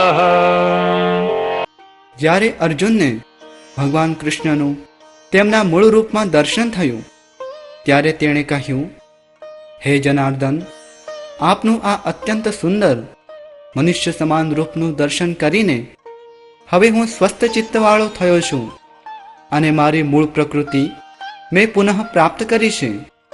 આ 51મા શ્લોકમાં અર્જુન ભગવાનને કહે છે કે હવે મારે ભય જતો રહ્યો છે. આપણા જે બધા રૂપ હતા એ બધા અદૃશ્ય થઈ ગયા છે. હવે હું શાંત ચિત્તવાળો સ્થિર ચેતનાવાળો વ્યક્તિ પાછો જેવો હતો એવો થઈ ગયો છું. અર્જુન વાચ દ્રષ્ટવા ઇદમ, દ્રષ્ટવા જોઈને, ઇદમ આ માનુષ રૂપમ મનુષ્ય રૂપ, તવ આપનો, સૌમ્ય સુંદર, જનાર્દન હે જનાર્દન. આ શ્લોકમાં અર્જુન સ્પષ્ટ કહેશે માનુષ રૂપમ તવ સૌમ્યમ, આપનો સૌમ્ય અને સુંદર મનુષ્ય રૂપ જોઈ અને ઇદાસીમ અસ્મિ સંવર્ત સ્થિર છું, સચેતા મારી ચેતનામાં, પ્રકૃતિમ ગતઃ હું પાછો મારા મૂળ સભામાં આવી ગયો. વચ્ચે હું ડરી ગયો હતો, બહુ આશ્ચર્ય થયો હતો, એ બધા મારા ભાવ શું તે હવે ગતા રહ્યા છે. સોના લીધે આપનો જે પાછો જે રૂપ છે, શ્યામ સુંદર રૂપ છે એ જોઈને. હવે ઘણા મૂર્ખ લોકો એવી કોમેન્ટ કરે છે કે કૃષ્ણ અંદર કોઈ બીજો ભગવાન બેઠો હતો અને એને વિશ્વરૂપ બતાવ્યો અથવા તો એને ચતુર્ભુજ રૂપ બતાવ્યો. એ બધી મૂર્ખામી છે. સામાન્ય વ્યક્તિ એવું કોઈ દિવસ કરી શકે નહીં. આટલો મોટો વિશ્વરૂપ કોઈને બતાવવાની શક્તિ નહીં. આ ભગવાનનું જે શરીર છે, દિવ્ય શ્યામ સુંદર રૂપ છે, એમાં અનંત શક્તિ છે. એ આપણે બિલીવ કરીએ કે ના કરીએ, શાસ્ત્ર પ્રમાણિત છે. તો ભગવાનની અંદર કોઈ શરીર અને આત્મામાં ભેદ નથી. મેં ઘણી વાર કહ્યું છે કે બૃહદ વિષ્ણુ સ્મૃતિમાં કહ્યું છે કે જે વ્યક્તિ ભગવાન કૃષ્ણ શરીરને ભૌતિક સમજે અને એવું સમજે કે એની અંદર આત્મા છે, એ શાશ્વત સત્ય છે અને ભગવાન કૃષ્ણ શરીર આપણે જેવું નાશવત છે, તો એ વ્યક્તિને જો આપણે મોઢો જોઈએ તો તરત જ ગંગામાં ડૂબકી મારવી જોઈએ એ પાપને ધોવા માટે. આટલો એનો રહસ્ય છે. એટલે ભગવાન કૃષ્ણ શરીર અને આત્મામાં કોઈ અંતર નહીં. સચ્ચિત આનંદ, આનંદ ઘન છે ભગવાનનું શરીર. તો જે લોકો એવું કહે છે કે ભગવાનની અંદર કોઈ બીજી શક્તિ બેઠી હતી અને એને વિશ્વરૂપ બતાવ્યું, ના. અર્જુન વારંવાર સંબોધિત કરે છે કૃષ્ણ આપનું, કૃષ્ણ આપનું રૂપ, કૃષ્ણ આપનું રૂપ. અર્જુન ક્યાં કહે છે કે આપના અંદરની શક્તિ, આપના અંદરનો આત્મા, આપના અંદરનો પરમાત્મા, એવો કોઈ શબ્દ જોવા નહીં મળતો. સ્પષ્ટ કહેશે દ્રષ્ટવા ઇદમ આ માનુષમ રૂપમ, પાછા આપનો મનુષ્ય સ્વરૂપ જોઈ અને તવ સૌમ્ય જનાર્દન, મારો મન શાંત થઈ ગયું છે. બસ. તો નેક્સ્ટ શ્લોકમાં ભગવાન કૃષ્ણ આ જે ભગવાનનો સુંદર રૂપ છે, દ્વિભુજ રૂપ છે, એને જોવાની શું બતાવે છે? દુર્લભતા બતાવે છે. દુર્લભ છે, આ અતિશય દુર્લભ છે. એ ભગવાન સમજાવશે નેક્સ્ટ શ્લોકમાં. શ્રી ભગવાન ઉવાચ સુદુર્દર્શમિદં રૂપમ દૃષ્ટવાનસि યન્મમ દેવાપ્યસ્ય રૂપસ્ય નિત્યમ દર્શનકાંક્ષિણઃ. પૂર્ણ પુરુષોત્તમ પરમેશ્વરે કહ્યું, હે અર્જુન, તું અત્યારે મારા જે રૂપને જોઈ રહ્યો છે તેના દર્શન અતિ દુર્લભ છે. દેવો પણ આ અતિ પ્રિય રૂપના દર્શન કરવાનો અવસર સદૈવ શોધતા રહે છે. આ 52મા શ્લોકમાં ભગવાન કૃષ્ણ અર્જુનને આ દ્વિભુજ રૂપ છે એની દુર્લભતાનું વર્ણન કરે છે કે આ રૂપ જોવું કેટલું બધું દુર્લભ છે. શ્રી ભગવાન વાચ સુ દુર્દર્શમ ઇદમ રૂપમ દ્રષ્ટવાન અસી યન્મયા. સુદુર્દર્શમ અત્યંત દુર્લભ છે, દૂરદર્શમ નહીં, સુદુર્દર્શમ. પાછળ કહ્યું તો વિશ્વરૂપ માટે દૂરદર્શમ દુર્લભ છે, બસ એટલું જ કહ્યું. પણ અહીં શું કહે છે? સુદૂરદર્શમ અત્યંત દુર્લભ છે. ઇદમ રૂપમ અત્યારે તું જોઈ રહ્યો છે, અત્યારે હાલમાં. આ 52મો શ્લોકમાં જ્યારે વર્ણન આવ્યો ત્યારે અર્જુન કયો રૂપ જોવે છે એ પોઈન્ટ યાદ રાખજો. પાછળના શ્લોકમાં અર્જુને કહ્યું હતું માનુષમ રૂપમ, મનુષ્ય રૂપ, દ્વિભુજ શ્યામ સુંદર રૂપ જોઈ રહ્યો છે એ પોઈન્ટ યાદ રાખજો. એટલા માટે ભગવાન અહીં જે કહે છે એ શ્યામ સુંદર રૂપ વિશે કહે છે કે સુદુર્દર્શમ ઇદમ રૂપમ. અત્યારે તું હાલમાં જે જોઈ રહ્યો છે 2 હાથવાળો શ્યામ સુંદર રૂપ એ બહુ અતિશય દુર્લભ છે. દેવા અપસ્ય રૂપસ્ય, દેવતા લોકો પણ નિત્ય દર્શન કાંક્ષિણા, દેવતા લોકો આ શ્યામ સુંદર રૂપના જોવા માટે ઉત્સાહી છે, ઈચ્છા કરે છે. નિત્ય દર્શન કાંક્ષિણી, રોજ વિશ્વરૂપ અને ચતુર્ભુજ રૂપ જોવા માટે નહીં, દેવો માટે પણ આ દુર્લભ છે. એ લોકો પણ ઈચ્છા રાખે આ દર્શનના, આ રૂપના દર્શન કરવા માટે. આ રૂપના દર્શન કરવા માટે દ્વિભુજના શ્યામ સુંદર રૂપમાં દેવો પણ હંમેશા શું કરે છે? ઉત્સુક હોય છે, લાલાયિત હોય છે. એમને બી બહુ ઓછો જોવા મળે છે, એટલો આ દુર્લભ છે. તો અર્જુન કહે છે નેક્સ્ટ શ્લોકમાં